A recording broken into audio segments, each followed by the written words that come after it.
the wife of Venezuelan protest leader Leopoldo Lopez, who is being held alone in a small cell at a military jail, says her husband had not been allowed visitation rights for 3 weeks. Lopez's wife, Lilian Tintori, 36, told the media she was also denied access to a courthouse on Monday for her husband's first hearing, where a decision will be taken to either set Lopez free or start a trial against him. The courthouses are strongly guarded by members of Venezuela's National Guard. Lopez was arrested in February as the alleged mastermind of unrest against President Nicolas Maduro's government and has been held at the Hilltop Ramo Verde jail outside Caracas. Tintori, a former TV presenter and sportswoman who has 2 young children with Lopez, said she hoped justice would be done. Today's message is pretty clear. Leopoldo Lopez cannot be imprisoned one more day. Leopoldo Lopez has to be with his family. Wanting a Venezuela in peace, well-being and progress is not a crime,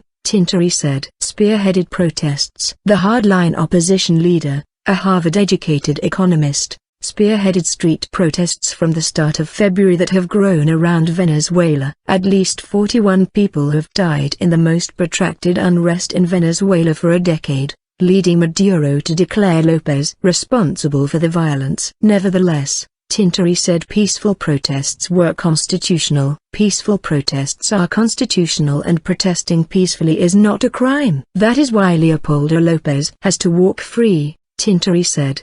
The government has said Lopez will be treated humanely, but has not given details of his jail conditions. Maduro supporters were also seen chanting "Murderer" outside the courthouse. Fluent in English and from a wealthy family, Lopez represents a radical opposition wing that believes street action is the only option because creeping authoritarianism makes democratic change of government impossible. Maduro, and not Lopez, should be taking responsibility for the unrest and discontent across Venezuela, his family has said, citing crime, queues, shortages and inflation. Lopez's charges have been reduced to lesser counts of instigating arson, damage and criminal gatherings, that could bring a 10-year sentence. His family called the charges absurd.